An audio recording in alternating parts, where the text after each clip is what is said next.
Assalamualaikum warahmatullahi wabarakatuh.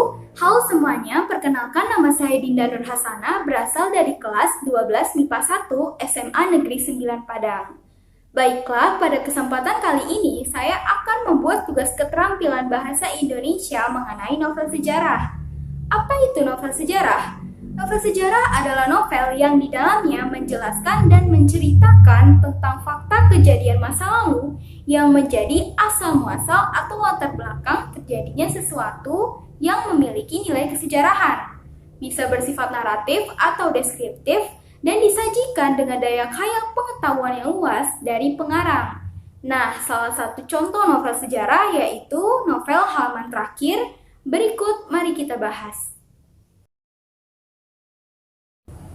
Judul Halaman Terakhir menceritakan tentang Jenderal Polisi Hugeng, penulis Yudi Herwibowo. Yudi Herwibowo menulis novel Halaman Terakhir ini dikarenakan memiliki ketertarikan sejak lama mengenai reputasi Bapak Hugeng.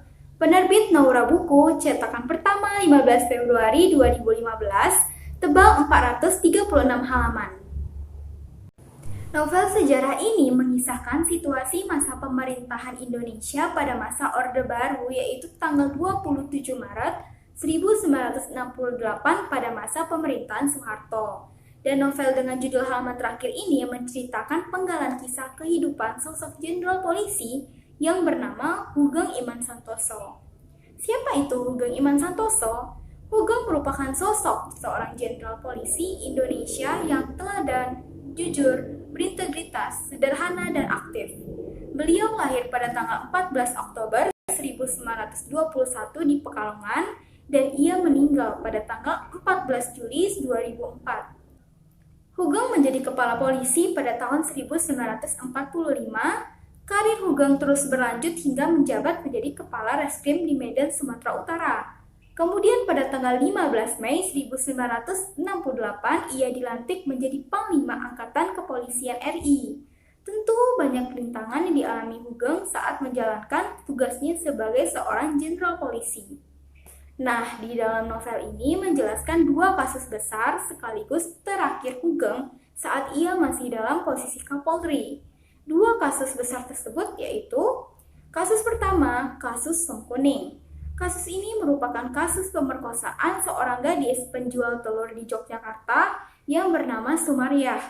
Kisah ini menghebohkan masyarakat Indonesia karena ada dugaan keterlibatan anak pejabat. Di novel ini penulis menarasikan tragedi itu dengan dramatis, mulai dari pemerkosaan yang dilakukan oleh 4 orang pemuda di dalam mobil terhadap Sumariah, hingga proses persidangan yang rumit, berbelit, dan melelahkan karena adanya keterlibatan anak pejabat dan hadirnya saksi palsu yang janggal.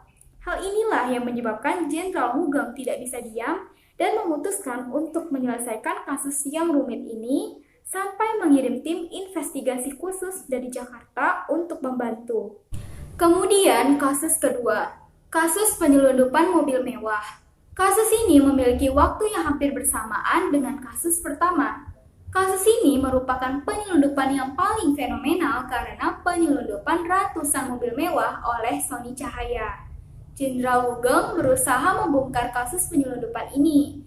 Dia menemukan fakta sejumlah petinggi polisi, tentara, bea cukai, dan imigrasi terlibat memuluskan aksi yang merugikan negara ratusan juta di kala itu. Tetapi Hugeng terus optimis, jujur, dan tegas kalau ia bisa menangani kasus tersebut. Namun, saat ia menjalani kasus tersebut, Hugeng mendapatkan surat dinas dari Menhankam yang salah satu kalimatnya berbunyi, "Dengan ini kami menunjuk Jenderal Hugeng Iman Santoso sebagai Duta Besar Kerajaan Belgia." Kalimat itu menegaskan agar Hugeng lengser dari jabatannya sebagai seorang jenderal polisi. Dan posisinya di kala itu digantikan oleh Jenderal Polisi M. Hasan, sehingga pada Oktober 1971, Hugeng dipensiunkan dari jabatan Kapolri oleh Presiden Soeharto.